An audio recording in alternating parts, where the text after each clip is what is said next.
Good afternoon. We're with Allison Bazin with Connections Academy. Allison, how are you doing today? I'm fine, Nathan. Thank you. Again, certainly like to thank you for taking time out to talk with me for just a few moments today. To start us off, Allison, would you tell us your role and your responsibilities? Sure thing. I'm the Executive Director for Public Relations at Connections Education, and we support Connections Academy schools all over the country. Very good. So, Allison, how do you describe your job as in PR?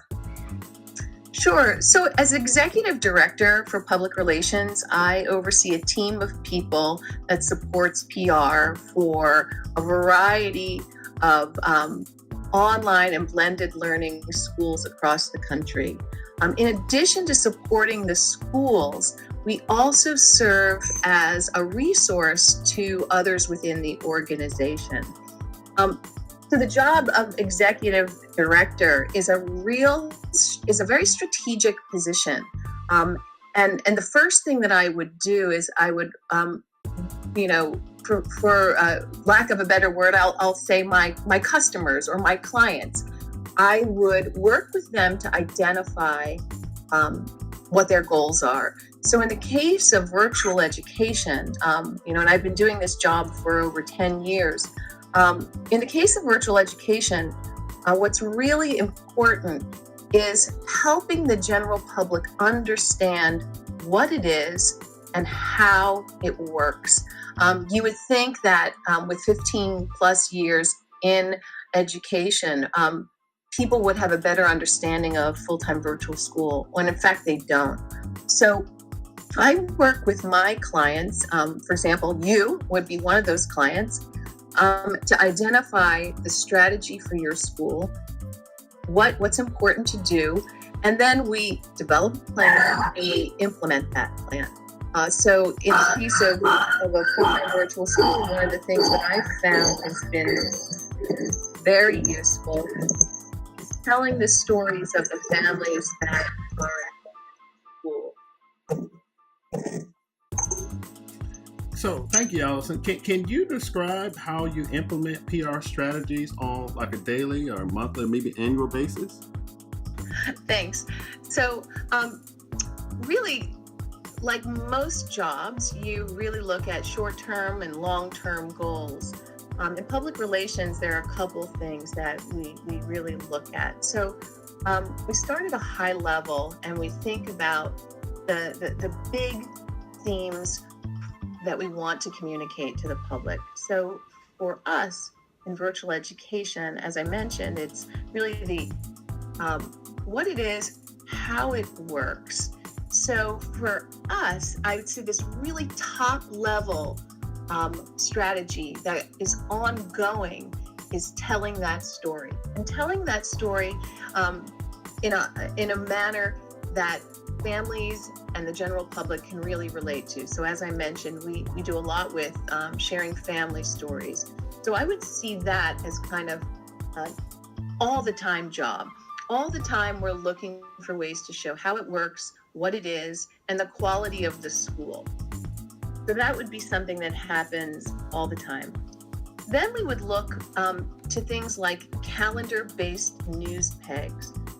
So in education, there are lots of news pegs that are very suited to tell the story of virtual school. In particular, I'm thinking of things like the back to school time period.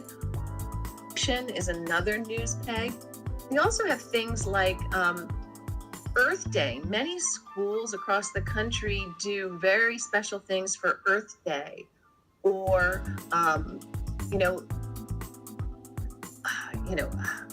in the middle of the year, a lot of times there's a thing like winter learning tips for kids as they head out on winter vacation. So we would call those things our calendar-based news pegs. We touch on them throughout the year, but they're not really big, long-term and strategic.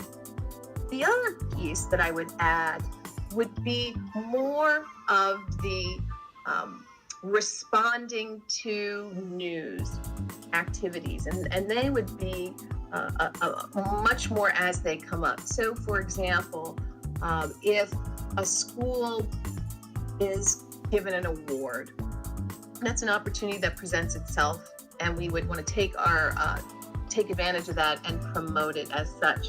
And I should mention that for all of these activities, whether it's the high-level strategy about informing the public, or the news pegs, the calendar news pegs, or the opportunities that present themselves, or even crisis situations, we use a variety of different channels to that are at our disposal. So we use things like earned media, which is your traditional working with the news, paid media, which could be a form of advertising, and social media, which is increasingly becoming, which already is, I should say, a very important part of any public relations strategy. Allison, my next question is, what training development helps you to become extraordinary in your role, and some professional networks that helps? That's a great question, and my answer is actually pretty simple for that one. I think the key to being a savvy public relations person is really just to read the news and stay connected. Cultivating those professional relationships, whether it's through social media or organizations, very, very helpful. But really, the thing that helps the most from a strategic point of view and allows someone in my position to connect the dots and really see the bigger picture or see opportunity is to make sure that I am reading the right types of news. So, for example, there's a lot of education trade publications that I follow: Education Week, EdSurge, and now online there's things, EdUtopia, District Administration, eSchool News, and the list goes on and on. And now with social media, there are blogs that you need to follow and influencers that you follow on social media. So I have a Twitter feed that is very much tailored to my job. So I don't have too many friends on there, but I certainly have a lot of education reporters that I follow. And it's really great to be able to connect with them and see real time what they're working on. So I would say that the two things I'd recommend most: reading the news and carving out the time to do that, and making sure that your social networks, whether it's Twitter or LinkedIn, are really tailored and finely tuned to what you're looking for. Wow, that's very deep, Allison. Very good. My last question is, do you have any suggestions for future school leaders in regards to PR? I think my suggestion would be to get out there. I think one of the best ways to build public relations for as a school leader would be to do a couple things. One is take the opportunities to speak when you have them. So whether you're speaking at a local education association or a chamber of commerce, or other organizations in your community, I think take the opportunities and tell your story. Tell the story of what it is you do, and that does a couple things. One, that gives you a lot of training for talking about your school, but it also does the trick. It exposes your school to a larger group of people. So I would say get out there in that sense. The second is make friends. If in fact you're working with a public relations firm or professionals, make sure you keep those relationships tight and work with them. Your PR people are only as good as the information that is provided. They certainly can brainstorm with you and they can follow the news for you. But in terms of really generating news stories, there has to be that close relationship and a sharing of information. So I encourage that as well. I also think that a school leader, I encourage them to really become a thought leader in the news. So, and you can work with your public relations team.